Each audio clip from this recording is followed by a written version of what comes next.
I'm Jessica. The day my husband, Edward, announced that his sister was moving in, I was in the kitchen, making his favorite lasagna. He dropped the news casually, as if he were commenting on the weather. Nancy's going through a rough divorce, he said. She needs a place to stay for a while. I nearly dropped the dish I was holding. Stay with us? For how long? Just until she gets back on her feet. A month, tops. He had that look, the one that said his mind was already made up. I glanced around our modest two-bedroom home and sighed. She can take the guest room, I guess. It'll be tight, but… Edward shifted uncomfortably. The guest room's full of her stuff already. I told her she could have her bedroom. She needs somewhere comfortable, considering what she's going through.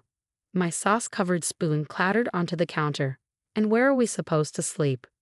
I thought we could camp out in the living room. Just temporarily. That first night, Edward claimed the couch, leaving me with some blankets on the kitchen floor. Just for tonight, he promised. We'll figure something out tomorrow. Tomorrow stretched into a week. Apparently, the couch was too lumpy for his back, so he moved into our bedroom, with Nancy. I need the mattress, he claimed, citing a mysterious medical condition I'd never heard of before. At work, my best friend Pamela noticed something was off. You look exhausted, she said during lunch. Everything okay at home? I tried to laugh it off, but my voice cracked. It's just family staying over. It's fine. Family doesn't make you sleep on kitchen floor tiles, she pressed. Pamela had known me since college and could see right through me. That evening, our neighbor Dana caught me sneaking a shower with a garden hose. Jessica, why are you out here in the dark? I mumbled something about watering plants, but her skeptical look told me she didn't buy it, especially since it was nearly midnight. 2 weeks in, Nancy was strutting around in my robes, using my vanity, and rearranging my closet. You don't need all this space anyway, she said with a smirk, since you're not sleeping here. Edward just nodded along, acting like this was completely normal. Whenever I tried to talk to him, he'd shut me down. She's family, Jessica. She's going through a hard time. Why can't you be more understanding? Understanding. Right. I was starting to understand plenty, like how my clothes had been stuffed into garbage bags in the garage and how Edward wouldn't meet my eyes anymore. I called my brother Tom that night, huddled in a corner of the kitchen. Just keeping you in the loop, I said, trying to sound casual. Nancy's staying with us for a bit. Tom was silent for a moment. Send me pictures of anything that seems off, he finally said. Document everything. That advice would change everything. The truth began unraveling during lunch with Pamela. I was massaging my aching back when she slid her phone across the table. Look what Nancy posted last night. It was my dining room, transformed into a yoga studio. My grandmother's antique table was gone. The caption read, finally making this place feel like home. #new beginnings, #fresh start. For someone going through a messy divorce, she sure seems happy, Pamela said, scrolling through more posts. What do you mean? I asked. She's been posting for months about her amazing single life. Nothing about a divorce. Later that day, Diana texted me about noise coming from my house. Apparently, Nancy was hosting a party in my bedroom. When I got home, Edward was cleaning up beer bottles. Just a small gathering for Nancy's job promotion, he said, avoiding my gaze. Promotion? I thought she was too devastated from her divorce to work. He froze. Well, she's bouncing back. Isn't that great? I started paying more attention. I noticed how Edward and Nancy would stop talking whenever I entered a room. I caught them whispering while browsing real estate websites. I found blank divorce papers in the trash. One night, I overheard them in the kitchen. How long are we going to keep this up? Nancy asked. Until she gets fed up and leaves, Edward replied. She's too nice to kick you out. Once she's gone, the house is mine in the divorce. You can stay as long as you want. You're sure about the prenup? She won't get anything. Trust me, I've got it covered. My hands shook as I texted Tom, need legal help ASAP. The next day, I started gathering evidence. Pamela helped me document Nancy's Instagram posts, while Donna kept a detailed log of every party and late-night disturbance. I took photos of my belongings piled in the garage and the makeshift bed I created between the refrigerator and the wall. Then Edward crossed a line. I came home to find my mother's jewelry box emptied. Had to make room for Nancy's things, he said with a shrug. My voice trembled. That was my mother's jewelry. Well, she's dead, isn't she? Not like she needs it. My hands shook. I moved toward the bedroom, but Edward was suddenly in my face, his fists clenched. Try it, he growled. Give me a reason. I stumbled back, fumbling for my phone. Tom answered on the first ring. I'm coming to get you, he said firmly. Don't tell them anything. We've got enough. Looking at Edward's twisted expression, I finally saw him clearly. This wasn't about Nancy needing a place to stay. It was about breaking me piece by piece until I left with nothing. But they didn't know about the cameras I'd hidden weeks ago, the prenup's infidelity clause, or the fact that my brother Tom specialized in divorce law. Late-night conversations between Edward and Nancy, captured on video, revealed everything. Edward had never loved me. He'd married me for my inheritance. The prenup blocked him from accessing it unless I left him first. Just keep pushing, Nancy urged in one recording. She's almost broken. I watched the footage with Tom in his office, my hands clenched tight. They're not as clever as they think, Tom said, pausing the video. The prenup has a clause about creating a hostile environment. Plus, harassment and threats are criminal offenses. Pamela unearthed more evidence at work. Look at these messages, she said, showing me texts from Nancy to mutual friends. She's been telling everyone you're mentally unstable and choosing to sleep in the kitchen. Keep all of it, Tom advised.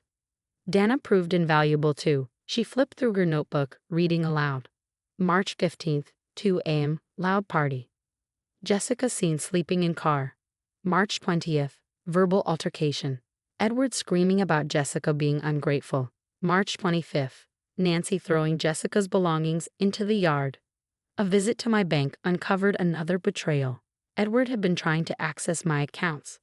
He's attempted several unusual transfers, the banker explained. We blocked them all. The final piece of the puzzle came from Pamela's cousin, who worked at the office of Nancy's supposed ex-husband. She's never been married, she confirmed. It's time to confront them, Tom said. But carefully, we need to record everything. That evening, I entered my house with a small recording device hidden in my bag. I found Edward and Nancy lounging in my bedroom, watching my TV. We need to talk, I said calmly. Nancy smirked. About time, finally kicking me out. Actually, I replied, about your divorce. Interesting how you can't get divorced if you were never married. The color drained from their faces. Edward stood, his expression darkening. You've been digging around. Who do you think you are? Careful, Edward, I said quietly. Threats are admissible in court. You little. He lunged toward me, fists clenched. I stepped back, speaking clearly for the recording. Are you planning to hit me, Edward? Like you threatened before? Nancy jumped in, her voice shrill. Nobody will believe you. We've told everyone you're crazy. Who lives in a kitchen? Yes, I said, smiling. Who forces their wife to live in the kitchen? The cameras caught everything. Every threat, every scheme, every plan to steal my inheritance, it all ended that night. Edward lunged forward, grabbing my arm. Perfect. I pressed the panic button on my phone. Within seconds, Dana appeared at the door with 2 police officers right on schedule. As they led Edward away, Nancy started crying. I'm sorry. We can fix this. But as I glanced at my bruised arm, I knew there was only one fix left. Tom called from the driveway. Ready for tomorrow? I nodded, watching the police car drive away. Everything was ready. The endgame was about to begin. Things moved fast after that night. By morning, Tom had prepared everything. Not just the divorce papers, but also a restraining order and criminal charges for Edward's assault and harassment.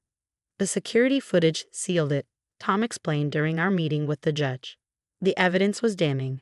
Edward and Nancy admitted everything on camera. The fake divorce story, their plan to force me out, and their attempts to access my accounts. When it was presented in court, Edward's face turned ghost white. This is one of the most calculated cases of emotional abuse I've seen, the judge declared. The premeditation is disturbing. The ruling was harsh. Edward was found guilty of domestic abuse, harassment, and attempted financial fraud. The prenup's hostile environment clause ensured I kept everything: the house, my inheritance, even his half of our joint accounts. Nancy wasn't charged. Legally, she hadn't broken any laws. But karma had other plans. Did you see the news? Pamela asked one morning. Nancy's company found out about everything. They fired her for ethical concerns. Apparently, plotting to make someone homeless isn't good for their image. Dana kept me updated on the neighborhood gossip. Everyone's seen the footage. Their Jessica is crazy story backfired. Nobody will even speak to Nancy now.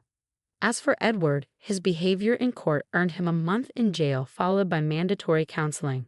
He sent me a tear-stained letter from his cell, begging for forgiveness. I sent it back unopened. Last I heard, Edward was living in his parents' basement, and Nancy had moved 3 states away. Her reputation followed her to every job interview in town. Turns out social media works both ways.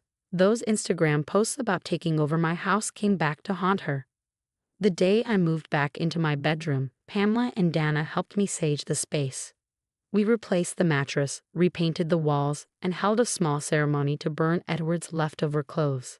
Maybe we're being too harsh, Pamela mused as the smoke rose. I thought about the nights I spent on the kitchen floor, the isolation, the humiliation. No, I said firmly. We weren't. That evening, Tom stopped by with dinner.